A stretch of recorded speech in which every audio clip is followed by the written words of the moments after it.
Good morning student, स्वागत है आपका plus two commerce business studies की ऑनलाइन क्लास में। मेरा नाम वीरेंद्र ठाकुर।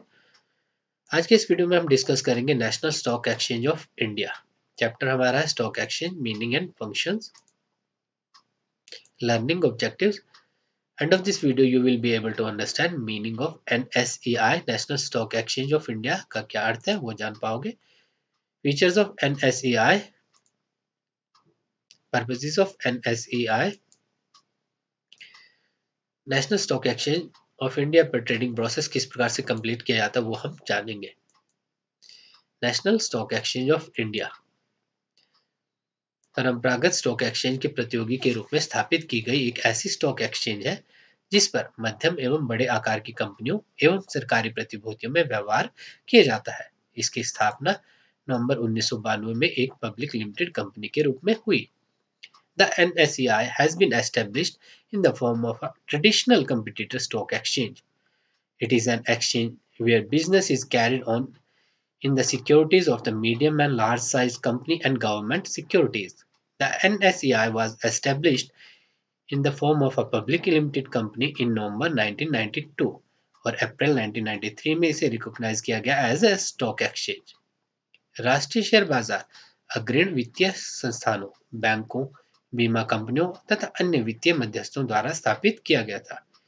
इसे पेशेवरों द्वारा प्रबंधित किया जाता है जो प्रत्यक्ष या परोक्ष रूप से एक्सचेंज पर व्यापार नहीं करते हैं। The NSE was set up by leading financial institutions, banks, insurance companies, and other financial intermediaries. It is managed by professionals who do not directly or indirectly trade on the exchange. The stock exchange is fully computerized and transactions are absolutely transparent and moves at a great speed. यह stock exchange पूर्णतः कंप्यूटरीकृत है तथा व्यवहारों की गति में तेजी एवं पूर्ण पारदर्शिता रहती है। इसके प्रवर्तक हैं IDBI, IFCI, ICICI, LIC, GIC, SBI capital market limited, stock holding corporation of India limited, ILFSL। तो अगर हम बात करें नेशनल स्टॉक एक्सचेंज की, तो इसकी स्थापना जो ट्रेडिशनल स्टॉक एक्सचेंज थे उनके कंपटीटर के रूप में इसे स्थापित किया गया। 1992 में इसकी स्थापना की गई और अप्रैल 1993 में इसे रिकॉग्नाइज किया गया एक स्टॉक एक्सचेंज के रूप में। इस NSE पर मध्यम एवं बड़े आकार की कंपनियों और सरकारी प्रतिभूतियों में क्रय विक्रय किया जाता है। NSE को जो प्रोफेशनल रहते हैं वो मैनेज करते हैं। इस पे जितने भी ट्रांजैक्शंस की जाती है वो फुली कंप्यूटराइज्ड रहती है। स्क्रीन बेस्ड ट्रेडिंग सिस्टम पर सौदों को निपटाया जाता है तथा व्यवहारों की गति कैसी रहती है, तेज रहती है और ट्रांसपेरेंसी पूरी बनी रहती है। Features of national stock exchange of India, model exchange.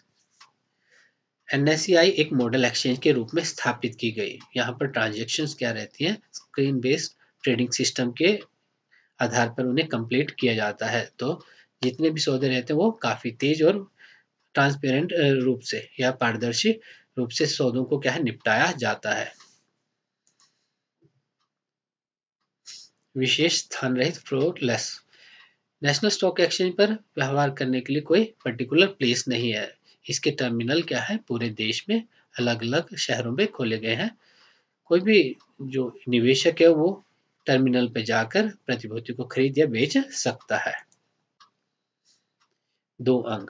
NSE के दो अंग है, टू सेगमेंट्स में ये डील करता है। एक WDM होलसेल डेट मार्केट, इसे मुद्रा बाजार अंग भी कहा जाता है और इसमें मुख्यतः treasury bill, call loans, commercial paper, certificate of deposit आदि में व्यवहार किया जाता है। अगर हम कैपिटल मार्केट या पूंजी बाजार की बात करें तो यहाँ पर शेयर्स और डिवेंचर्स का क्रय विक्रय किया जाता है।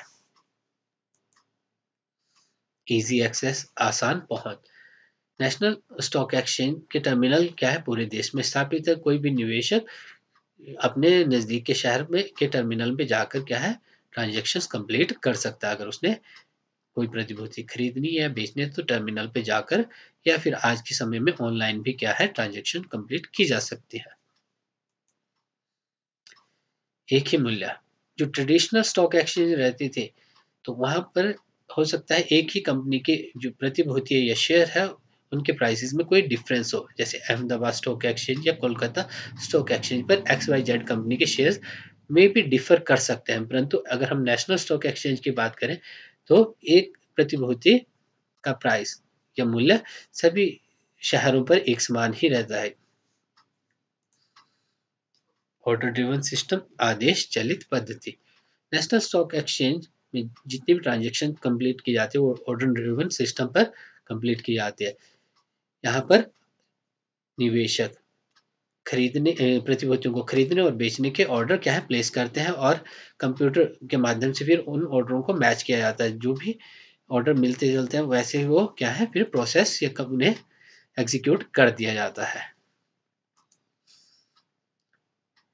नेशनल स्टॉक एक्सचेंज क्या है अपने व्यवहार नीट सिस्टम, जो ऑटोमेटेड ट्रेडिंग का एक सिस्टम इन्होंने डेवलप किया उसके आधार पर ये अपने व्यवहार कंप्लीट करते हैं। Purpose of national stock exchange, national stock exchange को स्थापित करने के क्या उद्देश्य थे? MG फिरवानी की अध्यक्षता में जो समिति स्थापित की गई थी उसका मत था कि राष्ट्रीय स्तर पर एक ऐसी स्टॉक एक्सचेंज होनी चाहिए जो व्यवहारों को तेजी से और पारदर्शिता से क्या है कंप्लीट करे। तरलता में वृद्धि, इंक्रीजिंग लिक्विडिटी। अगर हम बात करें जो स्थानीय स्टॉक एक्सचेंज रहती है, चाहे अहमदाबाद है चाहे कोलकाता है, तो वहां पर निवेशकों या खरीदार जो बायर्स रहते हैं उनकी संख्या क्या रहती है लिमिटेड रहती है, जिस कारण जो प्रतिभूतियां रहती है उनमें उतनी तरलता उत्पन्न नहीं हो पाती क्योंकि बायर्स उतने नहीं रहते हैं। परंतु NSE पर हमारे पास पूरे देश के जो निवेशक उन्हें क्या है प्लेटफॉर्म मिलता है, तो वो प्रतिभूतियों को खरीदने के लिए एक सर्टेन प्राइस पर खरीदने के लिए तैयार रहते हैं, जिससे XYZ जो भी सिक्योरिटीज रहेंगी उनके उनमें क्या लिक्विडिटी बढ़ेगी।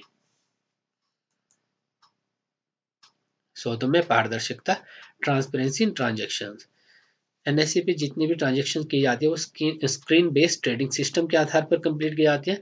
कोई भी व्यक्ति अपने द्वारा खरीदे जाने वाले शेयरों के संबंध में टर्मिनल पे जाकर क्या है स्क्रीन पे चेक कर सकता है, या आज की डेट में ऑनलाइन ही हर शेयर्स के प्राइस क्या है रिफ्लेक्ट हो रहे होते हैं कंप्यूटर स्क्रीन पे, तो वहां दिखा नहीं जा सकता है।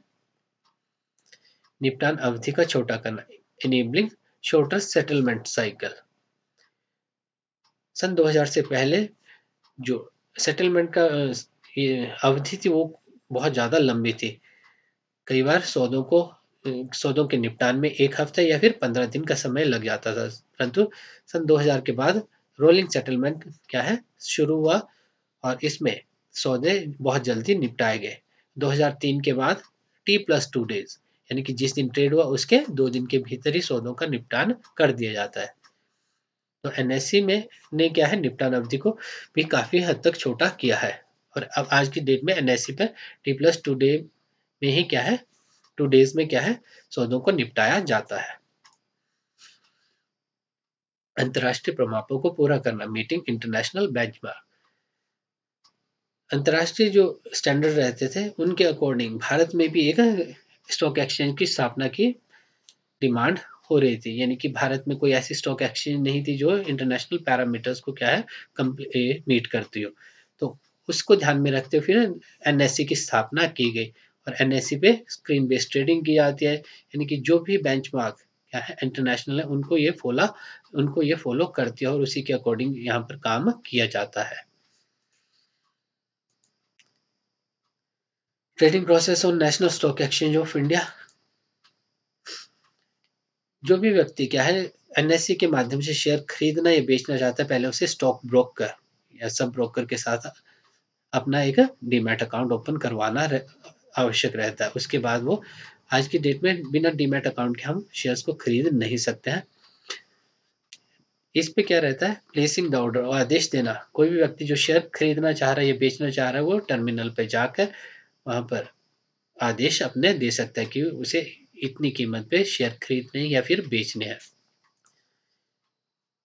कंप्यूटर को संदेश देना, conveying the message to the computer. फिर टर्मिनल पर जो भी एम्प्लॉय वहां पर बैठा होगा, फिर जैसे वो ऑर्डर मिलता है तो ऑर्डर कंफर्मेशन रिसीट किसे जो निवेशक है उसे दे देता है और फिर ऑर्डर को फीड किया जाता है कंप्यूटर के ऊपर। मिलान प्रक्रिया की शुरुआत, starting the matching process. Computer में जैसे हम ऑर्डर फीड करते हैं, जब तक वो मैच नहीं होता, वो यानी कि मान लीजिए मैं टाटा स्टील खरीदना चाह रहा हूँ किसी एक सर्टेन प्राइस पे, जब तक वो प्राइस नहीं आ रहा है तब तक वो पेंडिंग रहेगा मेरा ऑर्डर। तो मैचिंग प्रोसेस वहाँ पर चलता रहता है।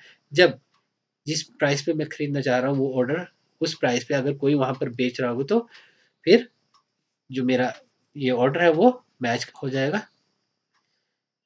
आदेश स्वीकार करना, एक्सेप्टिंग द ऑर्डर। और जब जिस प्राइस पे मैं खरीदना चाह रहा हूँ उसी प्राइस पे कोई और निवेशक वहां पर बेच रहा होगा फिर उसे ऑनलाइन, तो फिर हमारा जो मेरा ऑर्डर होगा एक्सेप्ट हो जाएगा और ऑर्डर क्या होगा, एग्जीक्यूट हो जाएगा।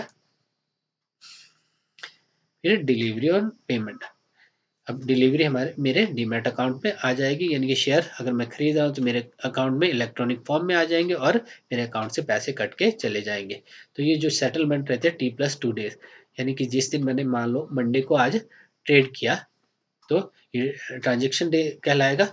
और मंडे के बाद ट्यूसडे और वेडनेसडे को क्या है, मेरे खाते में क्या है, शेयर आ जाएंगे और मेरे खाते से पैसे चले जाएंगे। तो ये trading process national stock exchange पर इस तरह से रहता है। तो उम्मीद करता हूँ आपको ये समझ आया होगा। Thank you.